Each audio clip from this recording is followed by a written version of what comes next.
Olá, boa noite. Começa agora o Jornal da Justiça desta quinta-feira, 3 de novembro. Presidentes do Supremo e do Tribunal Superior Eleitoral afirmaram que a democracia sai fortalecida das eleições. A ministra Rosa Weber disse que a justiça eleitoral é patrimônio do povo brasileiro. E o ministro Alexandre de Moraes destacou que não se pode contestar o resultado das urnas por movimentos antidemocráticos. Esse é um dos destaques da edição de hoje. E você vai ver também. Ministro Alexandre de Moraes dá prazo de 48 horas para diretor-geral da Polícia Rodoviária Federal apresentar relatório detalhado das multas aplicadas aos manifestantes que bloquearam rodovias ilicitamente. Plenário do Supremo decide que o Fundo Amazônia deve ser reativado em 60 dias. E ainda, STF promove nova audiência de conciliação entre estados e municípios sobre a cobrança do ICMS.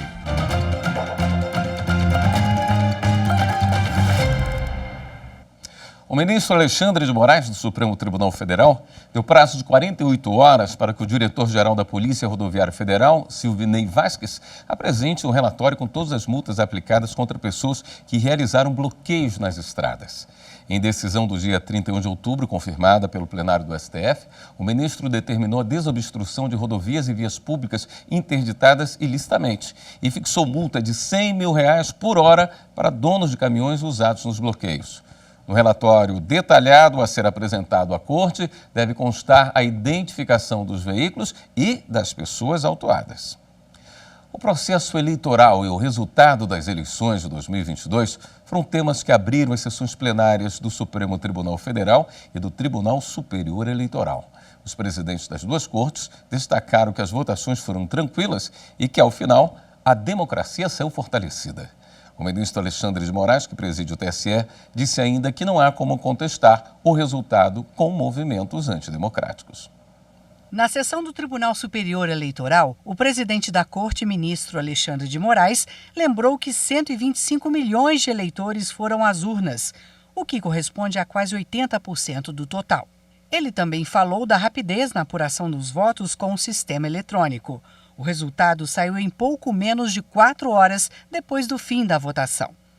O ministro comentou ainda sobre o bloqueio das rodovias no país em atos contra a eleição. Não há como se contestar um resultado democraticamente divulgado com movimentos ilícitos, com movimentos antidemocráticos, com movimentos criminosos que serão combatidos e os responsáveis apurados e responsabilizados sob a pena da lei. A democracia venceu novamente no Brasil. O presidente do TSE também agradeceu as missões de observação eleitoral que acompanharam a votação.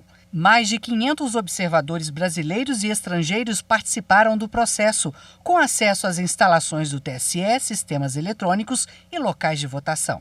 A eleição também foi o assunto que abriu a sessão plenária aqui do Supremo Tribunal Federal. Ministros e outras autoridades elogiaram o trabalho da Justiça Eleitoral e lembraram que o país teve uma votação tranquila e legítima. Mais uma vez, a Justiça Eleitoral garantiu a regularidade e a normalidade das nossas eleições, do processo eleitoral, assegurando a legitimidade e a certeza do resultado das urnas e em respeito à vontade popular que nela livremente se manifestou.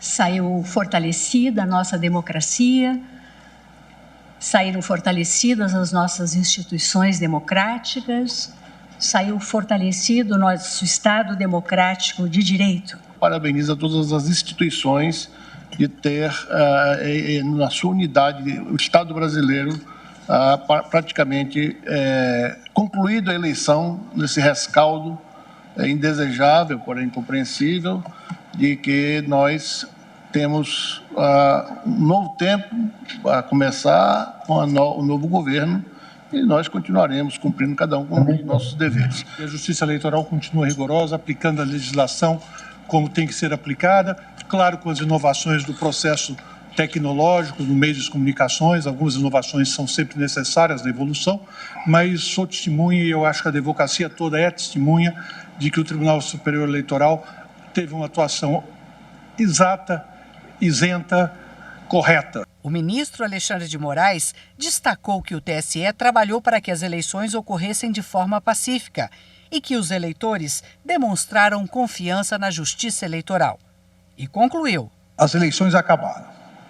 As eleições acabaram no domingo, o resultado foi proclamado, democraticamente o povo escolheu presidente e vice-presidente da República, além dos demais governadores, 15 governadores que faltavam, e até dia 19 de dezembro serão diplomados e dia 1º tomarão posse. Isso é a democracia, e a democracia novamente venceu no Brasil, presidente. Obrigado. E o ministro Alexandre de Moraes autorizou o Exército Brasileiro a agendar data para notificar Roberto Jefferson sobre o cancelamento do Certificado de Registro de Caçador, Atirador, Colecionador, o CAC, do ex-deputado. A notificação deve ocorrer em data previamente acordada entre o Exército e o estabelecimento prisional, com comunicação ao STF em 24 horas. Jefferson está preso preventivamente em Bangu 8, no Rio de Janeiro. Ele foi indiciado por 4 tentativas de homicídio depois de atacar com fuzil e granadas agentes da Polícia Federal que cumpriam o mandado de prisão expedido pelo ministro. O plenário do Supremo Tribunal Federal, por maioria, decidiu que o Fundo Amazônia deve ser reativado em 60 dias. 4 partidos, PSOL, PSB, PT e a Rede Sustentabilidade, entraram com ação no Supremo pedindo a reativação do Fundo Amazônia, paralisado em abril de 2019. Alegam que o governo federal também extinguiu 2 órgãos do fundo, o Comitê Técnico e o Comitê Orientador, e cerca de 3 bilhões de reais estão represados, sem a contratação de novos projetos ou a implementação de qualquer medida de equilíbrio. A relatora da ação, a ministra Rosa Weber, presidente do Supremo Tribunal Federal, considerou que o governo federal foi omisso, porque as alterações promovidas no formato do fundo impediram sua atuação em novos projetos e também a continuidade de doações.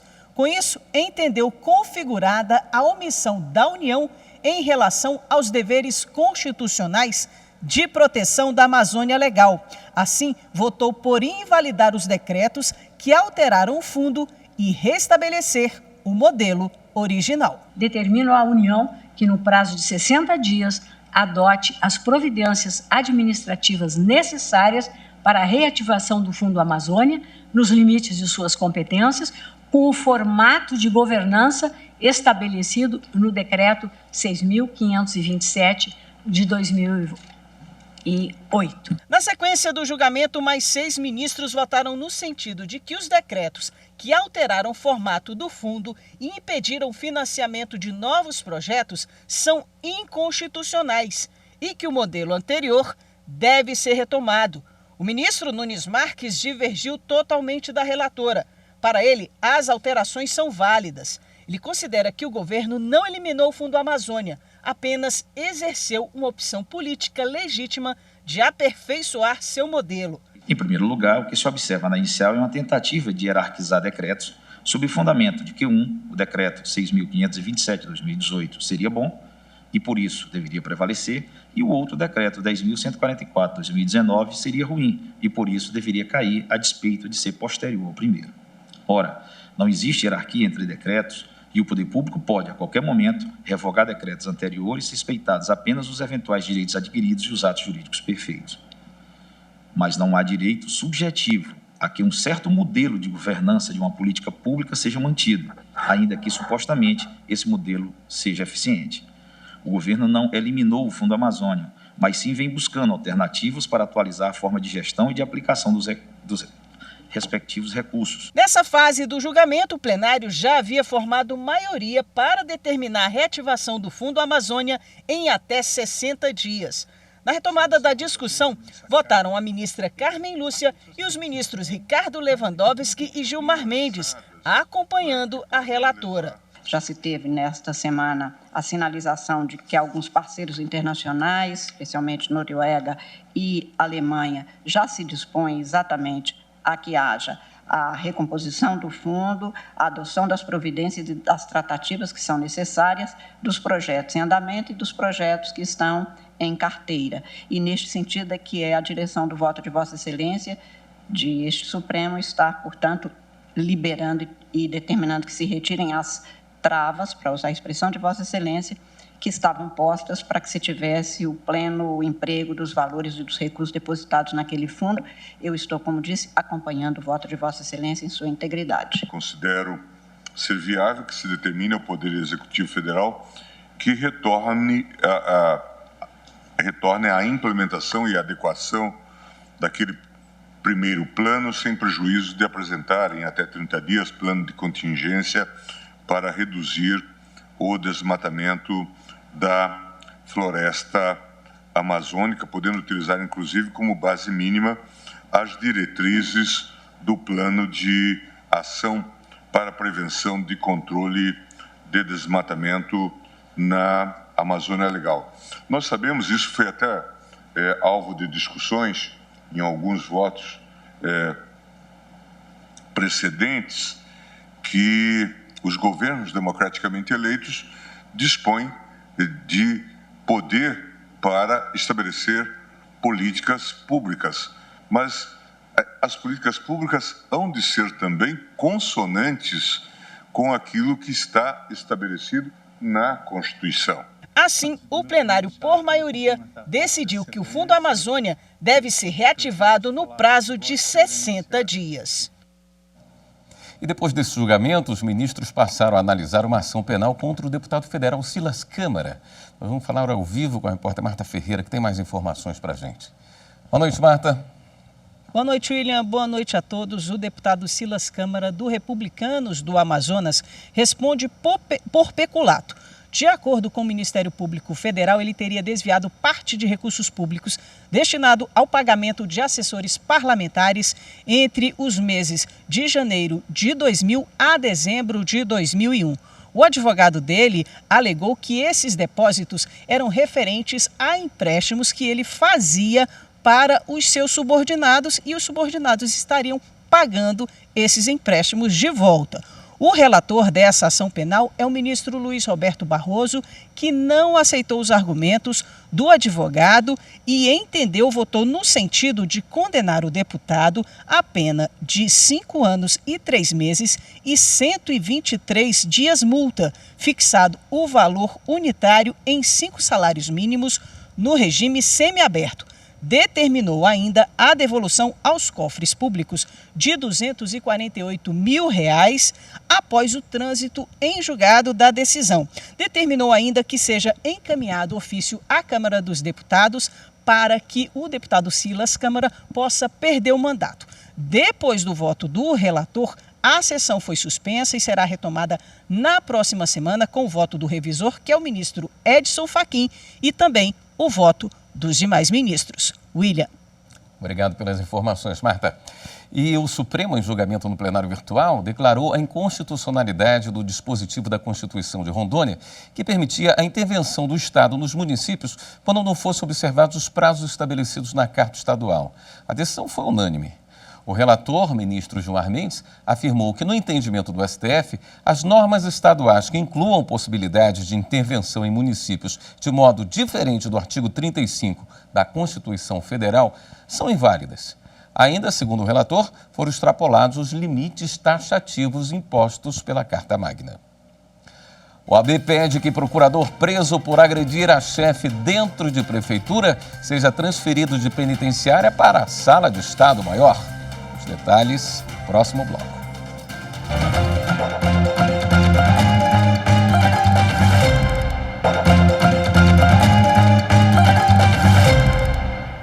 A Ordem dos Advogados do Brasil de São Paulo pediu à Justiça a transferência do procurador Demétrios Macedo da penitenciária de Tremembé para uma sala de Estado Maior junto à Brigada da Polícia Militar, sem grades e portas trancadas por fora. Ele foi preso em junho depois de agredir a chefe dele, Gabriela Monteiro de Barros, na Prefeitura de Registro. A OAB informou que Demétrios está regularmente inscrito no quadro de advogados e faz jus às prerrogativas asseguradas ao exercício da função. A entidade ainda alega que, embora Demétrios tenha ficado impedido de exercer a profissão, a punição temporária terminou no último dia 25 de outubro. Por decisão do Tribunal Regional Federal da Primeira Região, um candidato reprovado no teste psicotécnico de concurso da Polícia Rodoviária Federal vai poder refazer a prova. O candidato buscou a justiça alegando que o teste aplicado não obedeceu ao princípio da objetividade, já que o edital não trazia informações sobre as ferramentas de avaliação que seriam aplicadas na etapa de verificação psicológica. A União justificou a reprovação com o argumento de que o candidato não teria se enquadrado no critério final de aptidão para policial rodoviário, por não ter apresentado adequação em 3 dos 7 testes de personalidade. Ao analisar o caso, o relator convocado no TRF da Primeira Região, juiz federal Marcelo Albernaz, destacou que, pela jurisprudência do STF, é necessário um grau mínimo de objetividade e de publicidade dos critérios que nortearão a avaliação psicotécnica. A ausência desses requisitos torna o ato ilegítimo. O magistrado ressaltou ainda que o exame psicológico não pode examinar o temperamento ou a compatibilidade de traços da personalidade com o cargo ou atribuições do cargo a ser exercido, restringindo-se a aferir se o candidato tem transtornos cognitivos ou comportamentais ou patologias mentais. As avaliações de características da personalidade são altamente subjetivas, insuscetíveis de determinação e medição, válida para uma pessoa no decorrer de toda a sua vida e em todas as circunstâncias. Diga-se, são características de toda pessoa. Diante disso, o relator concluiu que não foram cumpridos os requisitos estabelecidos pelo STF para a validade da avaliação, sendo necessária a repetição. O entendimento foi seguido pela 6ª turma, garantindo ao candidato o direito de refazer o teste psicotécnico e, se aprovado, seguir nas demais fases do concurso. A 4ª turma do Superior Tribunal de Justiça julgou um caso relacionado à desconsideração da personalidade jurídica. Quem explica a decisão é a repórter Kátia Gomes. Segundo o processo, os recorrentes eram administradores não sócios de uma sociedade do ramo imobiliário que estava sendo executada pelo descumprimento do distrato relativo a uma promessa de compra e venda de imóvel. As instâncias ordinárias entenderam que os efeitos da desconsideração da personalidade jurídica deveriam ser estendidos aos administradores da executada, com base na previsão do parágrafo 5º do artigo 28 do Código de Defesa do Consumidor, sob o fundamento de não terem sido localizados bens da empresa para penhora.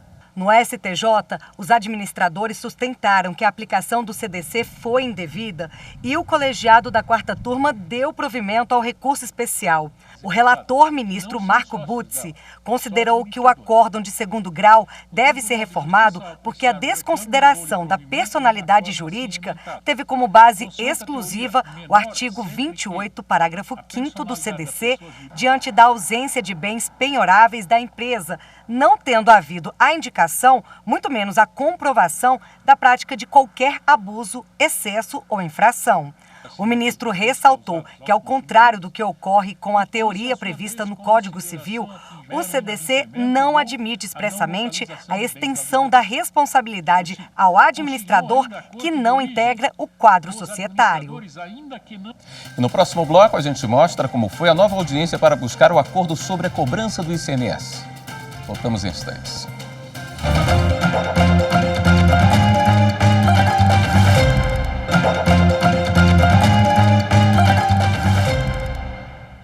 O Supremo Tribunal Federal realizou hoje mais uma audiência da comissão que busca o acordo entre estados e governo federal sobre a compensação do ICMS. Um novo encontro deve ser realizado no próximo dia 14 de novembro, de forma virtual. Os estados apresentaram as perdas que tiveram na arrecadação desde que a Lei Complementar 194 entrou em vigor. A lei limita as alíquotas de ICMS aplicadas sobre combustíveis, energia, comunicação e transporte público. Os estados propõem abrir mão das ações que estão no Supremo, desde que haja uma compensação imediata das perdas ocorridas a partir de julho de 2022. Propõe também que sejam compensadas as perdas pela redução tributária sobre gás natural, energia elétrica, comunicações e transportes decorrentes da edição da lei. Os estados têm interesse em unificar as alíquotas dos combustíveis. Faremos isso nesse acordo geral em 120 dias. É uma grande aspiração da sociedade brasileira, do setor produtivo. Tínhamos dificuldades nessa uniformização, faremos, nos comprometemos a fazer. Temos também alguns avanços no tocante ao reconhecimento da essencialidade.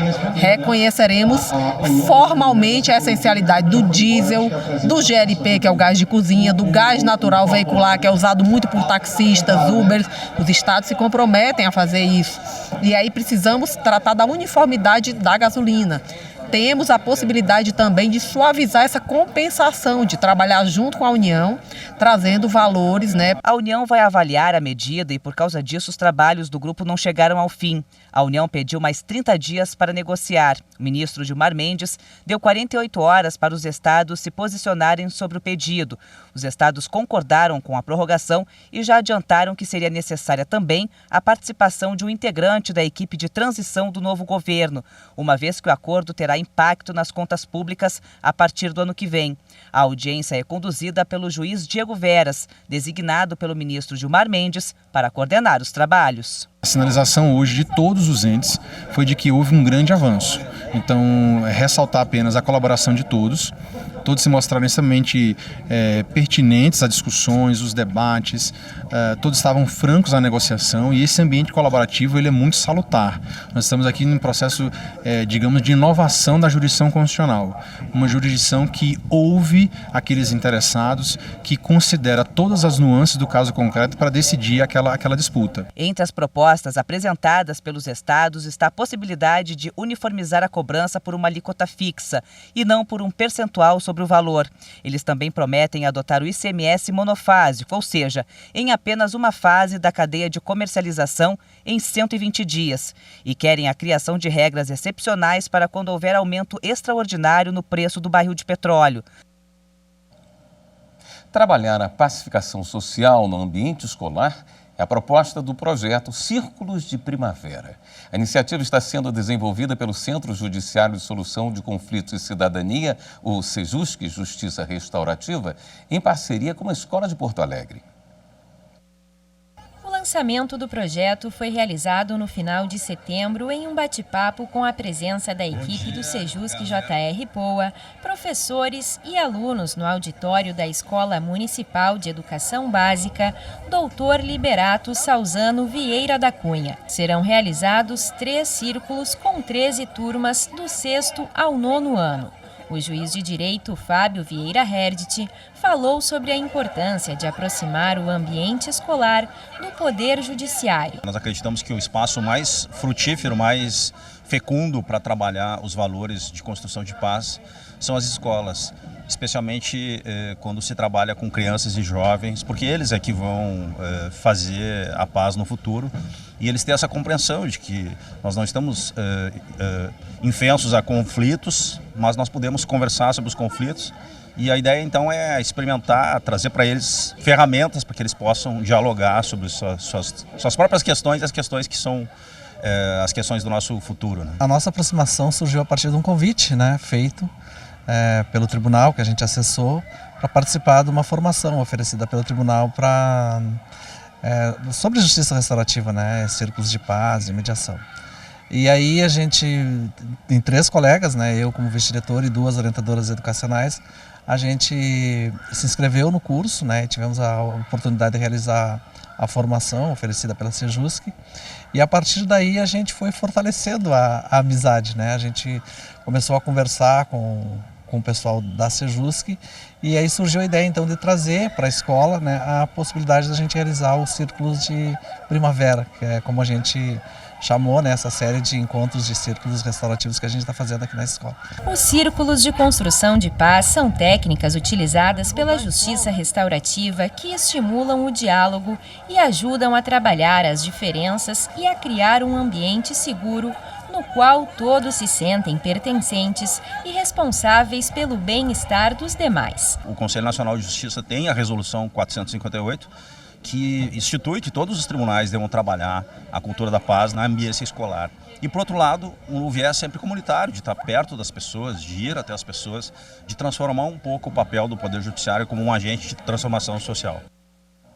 Esta edição do Jornal da Justiça fica por aqui. Obrigado pela sua companhia, uma ótima noite para você.